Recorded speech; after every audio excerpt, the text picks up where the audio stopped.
जय श्री कृष्णा। राधे राधे दोस्तों। आज की कहानी है सास ननद और बहू की कहानी। उषा आज सुबह से ही बड़ी तेजी से अपना काम निपटा रही थी। उसके पीछे की वजह भी काफ़ी खास थी। उसको पूरे 3 साल बाद अपने मायके जाने का मौका जो मिला था।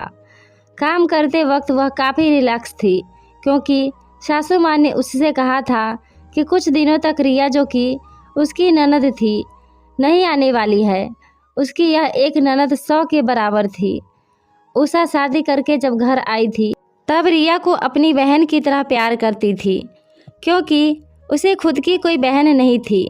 लेकिन कुछ ही हफ्तों में ही उसे ये पता चल गया था उसकी ननद किसी जेलर से कम नहीं है। हालांकि रिया का ब्याह हो चुका था, लेकिन उसे अपने ससुराल वालों की किसी भी प्रकार की चिंता नहीं थी।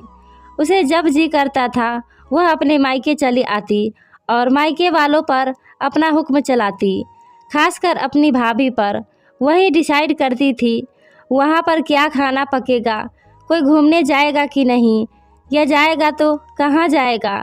रिया ही थी जो हर बार उषा को किसी न किसी बहाने से अपने मायके जाने से रोक लेती थी। लेकिन आज का दिन कुछ अलग था, क्योंकि माँ के कहने पर रिया के पति ने उसके मायके जाने का इंतजाम कर दिया था। ट्रेन की भी टिकट बुक हो चुकी थी। सारा काम खत्म करने के बाद उषा अपने पति के साथ अपना सामान लेकर घर के बाहर निकले ही थे कि सामने से रिया आती हुई दिखाई दी। रिया, जिसके मुंह पर बड़ी सी स्माइल और आंखों में चमक थी। वहीं दूसरी तरफ उषा की आंखों में उसको देखकर पानी आ गया था, जो बस आंसू के रूप में छलकना बाकी था। भैया भाभी के पास आकर रिया ने कहा, क्यों भैया, कहाँ चले? अपनी पत्नी के साथ सैर सपाटा करने के लिए? अपनी बहन को भूल गए क्या? सुमन ने कहा, कहीं सैर सपाटा करने नहीं, तुम्हारी भाभी को मायके छोड़ने जा रहा हूँ।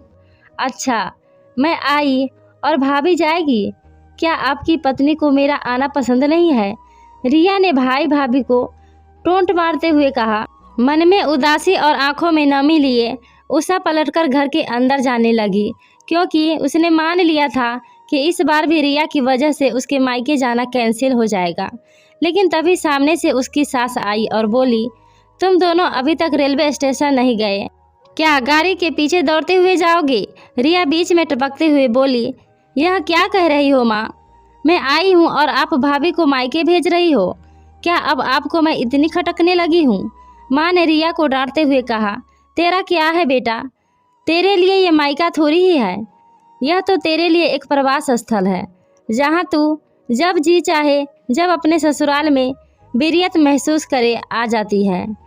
लेकिन वह बेचारी तो ऐसा नहीं करती, बल्कि वह तो जब जाना चाहिए तब भी अपने मायके नहीं जाती। इसलिए उसका अभी मायके जाना बहुत ज़रूरी है।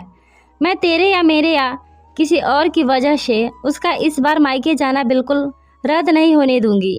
पहले यह बता, तू तो कुछ दिनों के लिए नहीं आने वाली थी, फिर कैसे आ गई? मैंने तो ऐसे ही कह दिया था। मैं देखना चाहती थी कि मेरे न आने से भैया खुश होते हैं कि नहीं, मुझे बुलाता है कि नहीं। शकुंतला ने कहा, हाँ हाँ, क्यों नहीं, कोई बुलाए या ना बुलाए, मनोरंजन स्थल पर तो हर कोई जा सकता है। अब की बार मेरी बहू को उसके मनोरंजन स्थल पर, यानी कि उसके मायके जाने दे।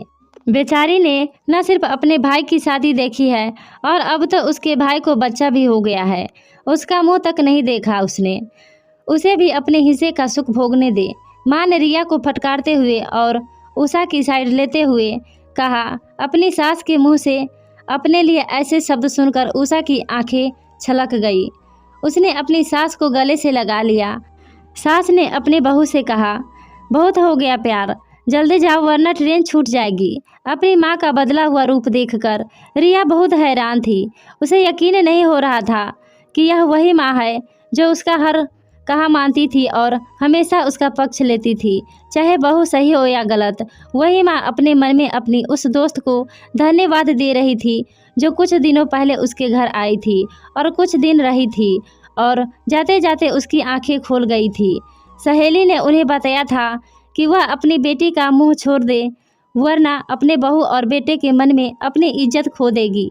बिना सोचे समझे, बिना अच्छे बुरे का विचार किए हर फैसला सिर्फ अपनी बेटी के हिसाब से लेना सही नहीं है। रेलवे स्टेशन पर ट्रेन के डिब्बे में बैठी उषा के चेहरे पर एक बहुत प्यारी मुस्कान थी, जिसे देखकर सुमन को महसूस हुआ कि यह वह प्यारी मुस्कान है जिसे उसने 3 सालों से देखी नहीं थी। सच ही तो है, मायका महिलाओं के लिए मनोरंजन स्थल ही तो होता है, जहां वह अपने ससुराल की सारी चिंताएं, टेंशन भूलकर कुछ दिन आराम से रह सकती है। दोस्तों, यह कहानी कैसी लगी हमें कमेंट करके ज़रूर बताएं। धन्यवाद।